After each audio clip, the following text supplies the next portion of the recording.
well, what do we have except for the free expression of ideas? We have tyranny and conflict, because the alternative to politics is war. It's not peace, that's for sure. Peace, that's hard, man. That's a hard thing to attain. And so you have the intense battleground of ideas, and the people who are concerned about, let's say, offense, like they have their point. Words can hurt, and they can hurt deeply, but they don't hurt as much as sticks, and they don't hurt as much as knives. So it's a little bit of what ails you, you might say, to stave off something far worse. And that doesn't mean that the intensity of discussion, you can have discussions that are incredibly upsetting. But the question is, well, what do you have when you don't have them? And if you think that what you have by not having those discussions is peace, then you're either naive, willfully blind, or malevolent. Those are the options. So, I've seen in my clinical practice, one thing I got deeply convinced of, and it wasn't something I wanted to be convinced of, I would say, is I never saw anyone in my clinical practice ever get away with anything. Not even once. So they'd come because they were miserable for one reason or another, and sometimes deeply miserable, and we would trace back the genesis of the misery. There was almost always an act of deception at its root, either their own deception of themselves or some other person who putatively loved them, deceiving them. And so it was unbelievably painful to walk through that in this free speech sort of manner. But the alternative, which was living with the insane tension that accompanies the unrevealed truth, let's say, in the bosom of a dysfunctional family, like, as terrible as it is, wading through the monstrosities, living with them endlessly as they grow, that is no solution. And so we don't want to be Pollyanna about this. Like, there's nothing. Free speech does not lack savagery. But compared to the alternative, it's infinitely better. And it's the only valid pathway to peace, except maybe the peace of the grave. If you and I disagree and I kill you, well, that's the end of that argument. But it's not so good for you. And it's really not the end of the argument anyways, because the probability that you are revealing in your opposition to my thought something that will then reveal itself within me in opposition to my thought is almost certain. And so we have to hash through the ideas to make peace. And, the idea, if free speech, you say free speech has fallen out of fashion, it's like, was thought fallen out of fashion? Because they're the same thing.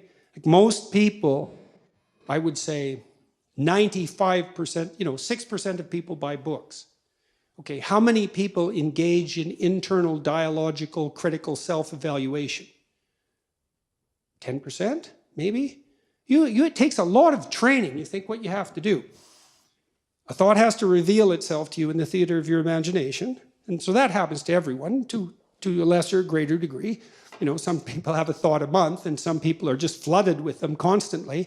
It's a temperamental variable and a variable associated with intelligence. But once the thought emerges, you can either accept it as a revealed truth, which is the general course of action. A thought occurs to you, and because you're a naive thinker, you just think, well, that's how it is. But let's say you're a bit trained, you can divide yourself into two avatars. One takes the pro side and one takes the con side, and you can have the debate internally. But you have to be unbelievably highly trained to do that. Now, all of you people, or the vast majority of you, do that as a matter of course, but don't be thinking that's the way people work, because it isn't.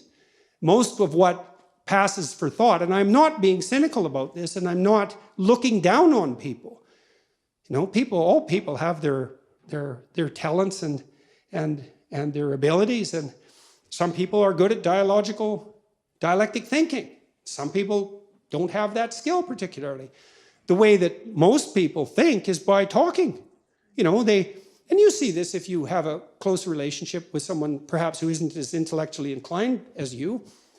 They'll be pondering something and they'll sort of offer a thought in a questioning sort of manner, and it's an invitation. It's like, well, I thought of this and I'm kind of scared of it, or I'm doubtful about it, and what do you think of it? And then you play the role of what would otherwise be an internal avatar, and they play the opposite role, and maybe you switch, from time to time if it's kind of playful. and you evaluate the thought. Well, that can't fall out of fashion. That's like reading a map has fallen. We need to get somewhere, but reading a map has fallen out of fashion. It's like, well, we're not going to get anywhere then, are we? Because that's how you get places. And that's why I said earlier, freedom of speech is not just another freedom among freedoms, and it's certainly not another right among rights. It's certainly not, and that right is certainly not granted to us by the social contract or a derivative of government fiat.